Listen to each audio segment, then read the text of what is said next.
Welcome to impulse. നമ്മൾ നോക്കാൻ പോകുന്നത് ഒപ്പിയോഡ് അനാൾജസിക്സ് ആണ്. സോ ഒപ്പിയോഡ് അനാൾജസിക്സ് പേര് പറയുന്ന പോലെ തന്നെ ഒപ്പിയം അല്ലേ.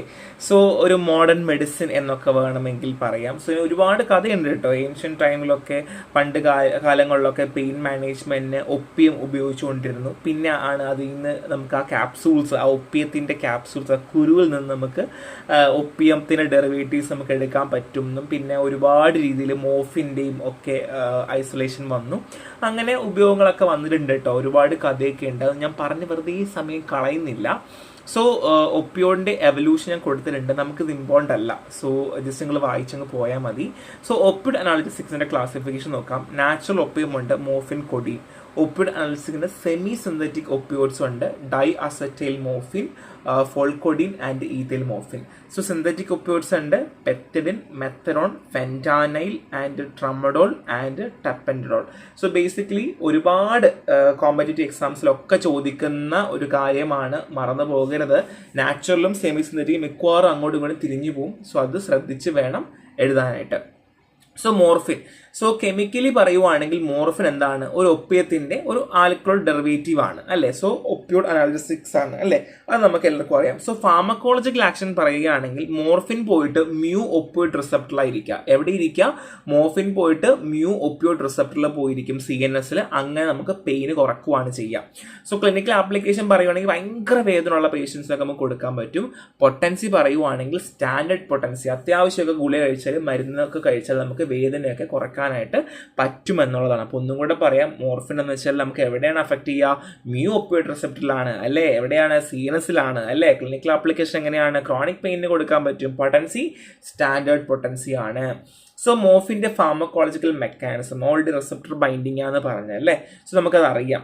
സോ എവിടേക്കാണ്? ബ്രെയിന്, സ്പൈനൽ കോഡ് ഇൻക്ലൂഡിംഗ് ആയിട്ടുള്ള CNS സിസ്റ്റത്തിലെ മ്യൂ ഒപ്പിയോഡ് റിസപ്റ്റർ ആണ്. സോ സിഗ്നൽ ട്രാൻസ്ഡക്ഷൻ ആണ്. സോ ഒപ്പിയോഡ് റിസപ്റ്ററിന്റെ ആക്ടിവേഷൻ കാരണം അഡിനൈൽ സൈക്ലേസ് ഇൻഹിബിറ്റ് ചെയ്യുന്നു. ഒന്നും കൂടെ പറയാം, ഒപ്പിയോഡ് റിസപ്റ്റർ ആക്ടിവേറ്റ് ചെയ്യുമ്പോൾ അഡിനൈൽ സൈക്ലേസ് ഇൻഹിബിറ്റ് ആവുകയും അങ്ങനെ ഇൻട്രാസെല്ലുലാർ CAMP ലെവല് ഓൾട്ടർ ആവുകയും ചെയ്യുന്നു. സോ എന്തൊക്കെയാണ് പറഞ്ഞത്? Activation of opioid receptor leading to inhibition of adenyl cyclase. എന്താണ്? അഡിനൈൽ സൈക്ലേസ് ആണ്. ആൻഡ് റെഡ്യൂസ് ഇൻട്രാസെല്ലുലാർ CAMP ലെവലാണ്. ഇനി ന്യൂറോ ട്രാൻസ്മിറ്റർ മോഡുലേഷൻ ഉണ്ട്. മോർഫിൻ എന്ന് പറഞ്ഞാൽ ഓൾറെഡി ഞാൻ പറഞ്ഞതുപോലെ നമുക്ക് പെയിൻ സിഗ്നലിംഗ് ന്യൂറോ ട്രാൻസ്മിറ്റേഴ്സ് ഉണ്ട്. അതിനെ എന്ത് ചെയ്യാറുണ്ട്? ഡിക്രീസ് ചെയ്യാറുണ്ട്.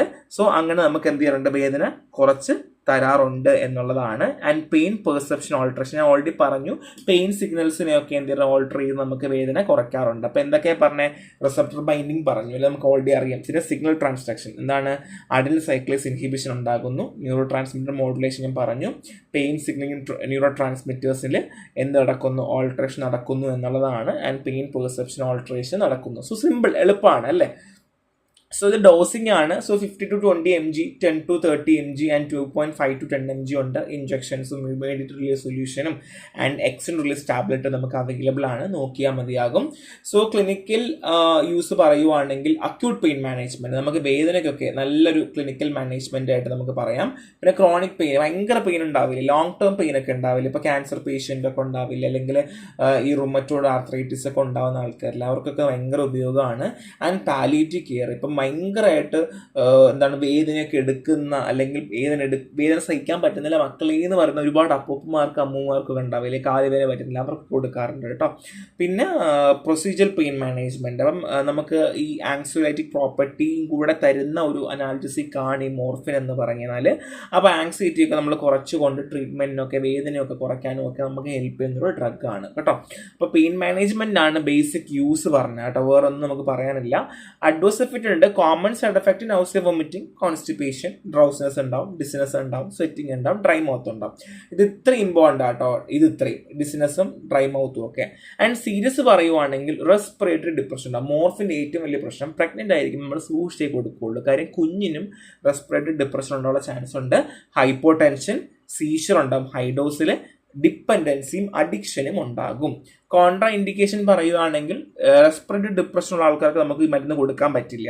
ബ്രോങ്കിൽ ആസ്മ ഉള്ളവർ കൊടുക്കാൻ പറ്റില്ല.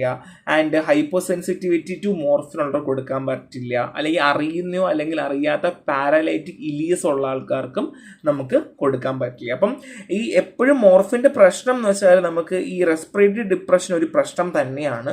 അത് മിക്കവാറും ചോദ്യങ്ങൾ ചോദിക്കുന്നത് ഞാൻ കണ്ടിട്ടുണ്ട് കേട്ടോ.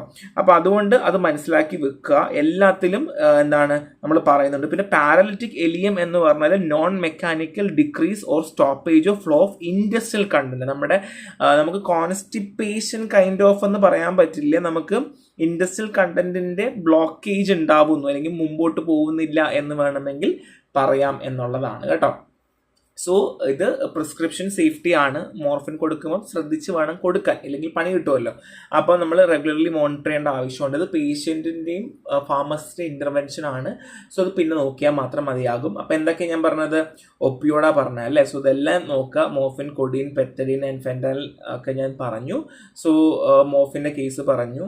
എന്താണ് ഒപ്പിയോഡ് അഗോണിസ്റ്റ് ആണ്. മോർഫിൻ ഒരു ഒപ്പിയോഡ് റിസപ്റ്ററാണ് ബ്ലോക്ക് ചെയ്യുന്ന പറഞ്ഞു. ആൻഡ് ന്യൂറോ ട്രാൻസ്മിറ്റർ മോഡുലേഷൻ ഉണ്ട്, പെയിൻ പെർസെപ്ഷൻ ഓൾട്ടറേഷൻ ഉണ്ട് എന്ന് ഞാൻ പറഞ്ഞു. ആൻഡ് അക്യൂട്ട് പെയിൻ, ക്രോണിക് പെയിനൊക്കെ നമ്മൾ ഉപയോഗിക്കാറുണ്ട് എന്നുള്ള കാര്യം പറഞ്ഞു. Common side effect, serious side effect, കോൺട്രാ ഇൻഡിക്കേഷൻസും പറഞ്ഞു. സോ നന്നായിട്ട് വായിക്കുക, എന്നിട്ട് വായിച്ച് പഠിക്കുക. ഒരു ക്ലാസ് കണ്ടാൽ മാത്രം തീരാന്നുള്ളത് മാത്രമേ ഉള്ളൂ. അപ്പോൾ നെക്സ്റ്റ് കാണാം. ബൈ.